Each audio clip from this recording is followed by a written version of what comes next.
Good evening and welcome to Dalsan English News Bulletin, broadcasting live from our studios here in Mogadishu.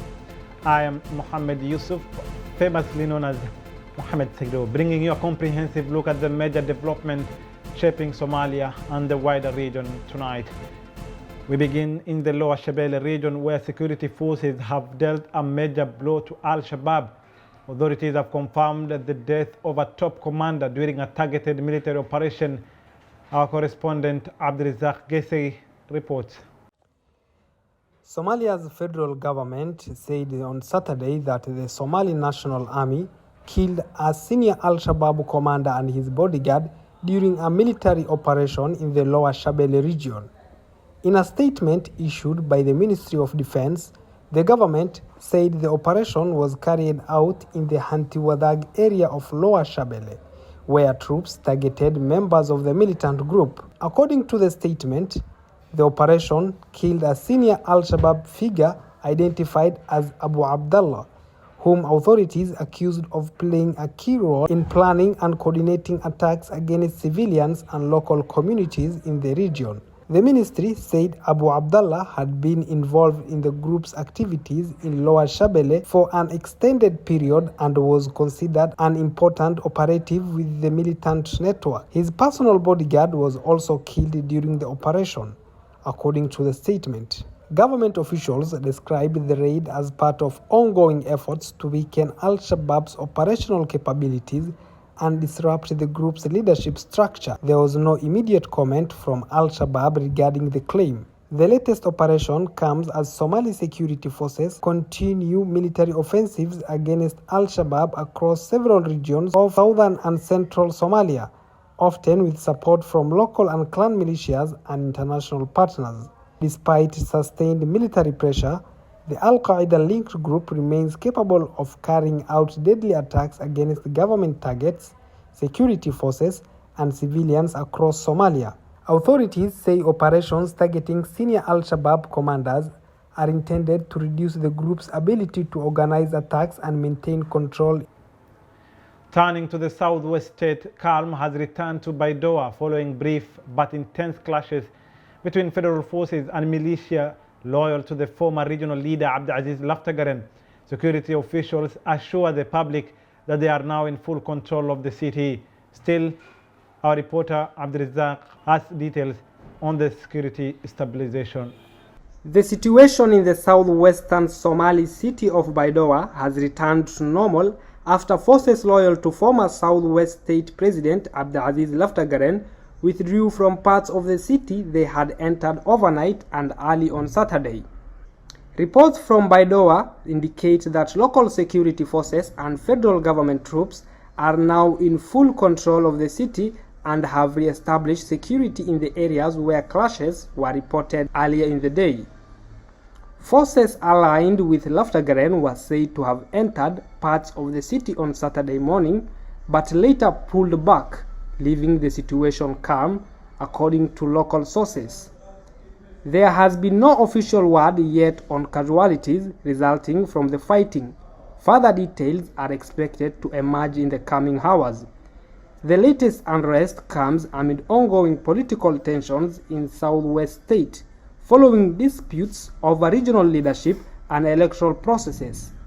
Baidoa, the administrative capital of the state, has previously witnessed political confrontations involving rival factions and security forces, underscoring the fragility of the security situation in the region.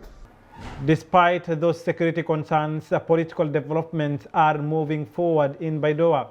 The newly formed Southwest State Parliament has officially been sworn into office, signaling a critical milestone in the region's tense political transition. Our reporter Amina Yusuf reports. New members of the Southwest State Parliament have officially begun their duties in Baidoa, marking a significant step in the region's ongoing political transition at a time of heightened tensions and security concerns. The lawmakers were sworn in on Saturday during a ceremony attended by federal government representatives, traditional elders, civil society figures, and candidates seeking the Southwest presidency. Speaking at the event, Southwest Interim Leader Jibril Abdirashid Haji called on the newly elected parliamentaries to put the interest of the public first. He urged them to uphold integrity in their work and contribute to strengthening security, improving public services, and advancing the state-building process. According to regional officials, the inauguration represents an important milestone in efforts to restore and strengthen political institutions in Southwest State. According to regional officials, the inauguration represents an important milestone in efforts to restore and strengthen political institutions in Southwest State. The development comes at a sensitive moment for Baidoa. In recent days, the city has experienced armed confrontations involving federal government forces and fighters aligned with former Southwest President Abdiaziz Hassan Mohamed, widely known as Laftagaren, continues to maintain that he is the legitimate leader of the state, while his supporters have pledged to challenge the current administration's authority. Despite the tensions, authorities said the swearing-in ceremony was conducted peacefully, describing it as a positive sign for the political process.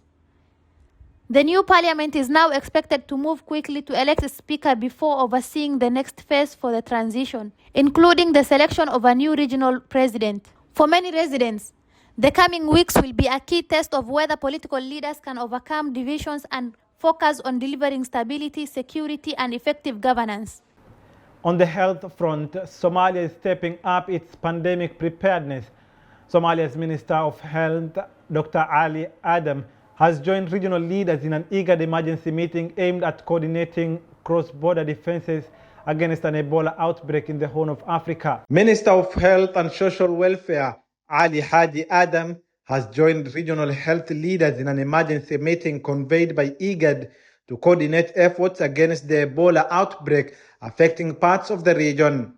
The virtual meeting brought together health ministers from IGAD member states to discuss measures aimed at preventing the virus from spreading across borders and into other countries in the Horn of Africa. Speaking during the session, Dr. Ali Haji Adam emphasized the need for stronger regional cooperation, enhanced border surveillance, and greater preparedness for rapidly spreading diseases. He said, and I quote, "No country can tackle an Ebola outbreak alone, particularly in a region where communities are closely connected through trade, travel, and family ties." According to health officials, the outbreak poses a potential threat to Somalia's already stretched healthcare system. Although no Ebola cases have been confirmed in the country, authorities warn that the risk remains, especially along informal border routes where monitoring can be difficult. The emergency talks come as Somalia continues efforts to rebuild its public health sector after years of conflict and recurring humanitarian crises.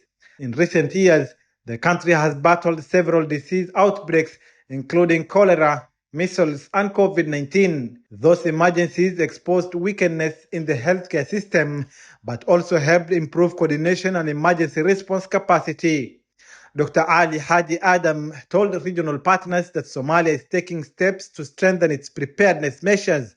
According to the ministry, efforts are underway to train rapid response teams, improve quarantine and isolation facilities, and expand community-based early warning systems designed to detect outbreaks before they spread. International health partners, including the World Health Organization, have pledged support to countries across the region. Current priorities include strengthening disease surveillance, increasing access to protective equipment, and improving information sharing between neighboring countries. For communities living near Somalia's border with Ethiopia and Kenya, the outbreak has raised concerns due to the frequent movement of people and goods across border areas. Health authorities say public awareness campaigns will be expanded to help communities recognize Ebola symptoms, understand prevention measures, and seek medical attention quickly when needed.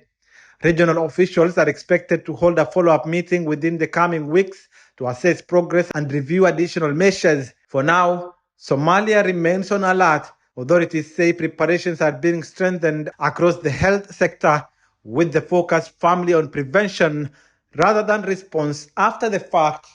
Meanwhile, fresh concerns are mounting over maritime security off the coast of Puntland. British maritime agencies report that a fuel tanker traveling from Berbera to Mogadishu has been hijacked by suspected Somali pirates, sparking fears of a resurgence in piracy. Abdirizak Gesey has the details on this developing story. A fuel tanker carrying petroleum products has reportedly been hijacked by suspected Somali pirates off the northeastern coast of Somalia, according to local officials and British maritime authorities. The vessel was seized on Wednesday in waters between the coastal towns of Hafun and Bandarbaila in Puntland's Bari region, while en route from the Somaliland port city of Berbera to the Somali capital, Mogadishu. The United Kingdom Maritime Trade Operations confirmed the incident, saying unauthorized individuals had boarded the vessel and taken control of its navigation while operating within Somali waters. The tanker is reportedly owned by Pakistani businessmen and was carrying a shipment of fuel. Authorities have not yet disclosed the exact number of crew members on board or their nationalities. There has been no information on the condition of the crew, and no group has publicly claimed responsibility for the hijacking. Investigations are ongoing. The incident comes amid growing concerns over a resurgence of piracy in waters off Somalia and across the wider Western Indian Ocean. After years of decline following an international naval crackdown, Somali piracy has shown signs of re-emerging in recent months. Security analysts say networks have been attempting to exploit reduced naval patrols and regional instability to target commercial vessels transiting one of the world's busiest maritime routes. The Gulf of Aden and the waters off Somalia are a critical shipping corridor linking Europe, the Middle East, and Asia. Any increase in piracy activity raises concerns for global trade, shipping costs, and maritime security across the Horn of Africa. Authorities are continuing efforts to determine the circumstances surrounding the hijacking and secure the release of the vessel and its crew. In education, thousands of students in the Banadi region are preparing for their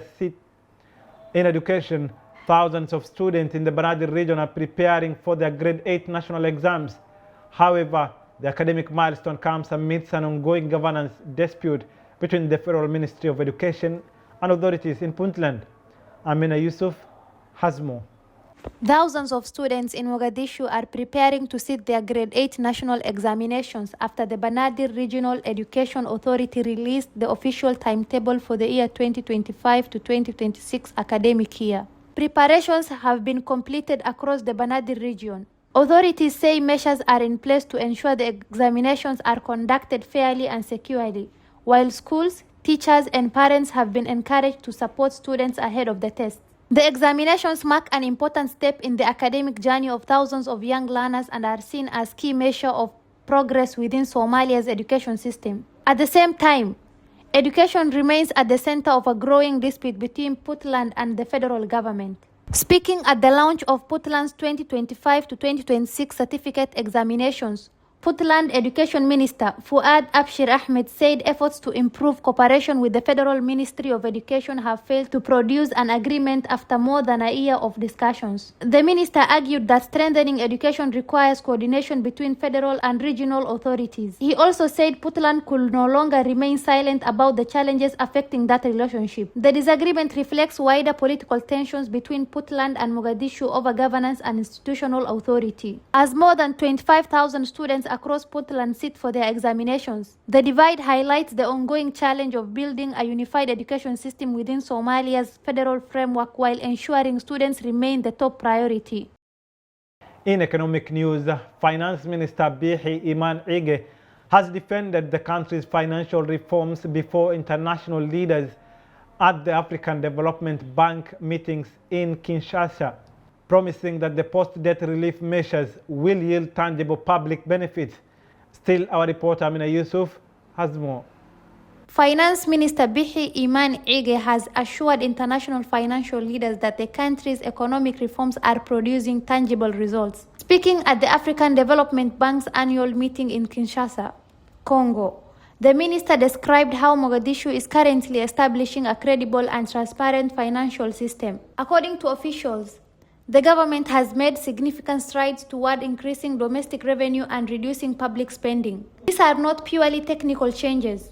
For Somali citizens, the reforms are intended to pave the way for improved public services and, most importantly, more affordable international loans to fund development projects. Minister Iga's message comes as the country continues to push for full debt relief through the heavily indebted Poor Countries Initiative. Somalia reached its completion point late last year, erasing nearly $44.5 billion in debt. Now, the emphasis is on maintaining those gains. The minister also emphasized efforts to fortify important institutions that had been undermined by decades of civil conflict at the AFDB meetings.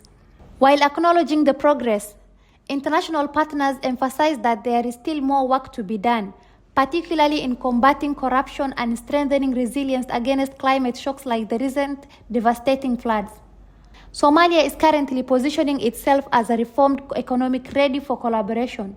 Back home, many citizens are waiting to see if the promises made at international summits translates into better roads, schools, and health care. The government claims the foundation is being laid, but the journey is far from over. In diplomacy, Mogadishu is continuing to diversify its international security partnerships. Somalia State Minister for Defense Omar Ali Abdi has held official talks in Moscow with Russian defense officials to discuss expanding military cooperation. And finally, a major regional language committee has announced a new push to integrate artificial intelligence with the development of Kiswahili, a move experts say could soon offer fresh digital opportunities for Somali tech hubs and content creators. A major conference in East Africa is bringing a modern perspective to one of the continent's most widely spoken languages. The East African Kiswahili Committee has officially opened the call for abstract for this year's edition, and for the first time, artificial intelligence will take center stage alongside Kiswahili integration. Researchers, linguists, and technology developers will now have the end of next month to submit their work. The goal is to investigate how artificial intelligence can be used to preserve, standardize, and expand Kiswahili's reach throughout the region and beyond. This represents a significant shift in the conversation, from simply protecting the language to actively preparing it for the digital age. For Somali audiences, this development is especially significant.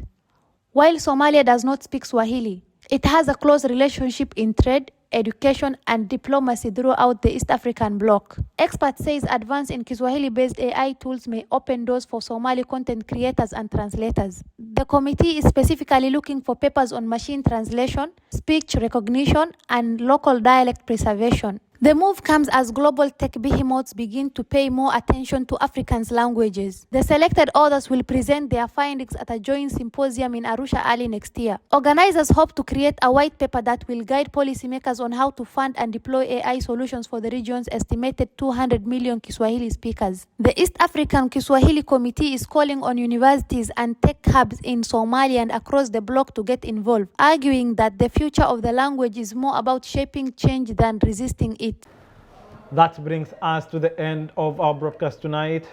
And if I may take this opportunity to send my heartfelt and sincere condolences, if I may say, to all Arsenal fans, more so my brothers Hashim, Abinash, Ali, Primayeng, and of course my sister, one and only artist from Tana River County in Kenya, Karole.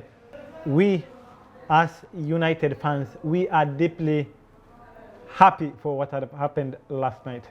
That's it from our news desk tonight. I am Mohamed Yusuf. Have a lively evening.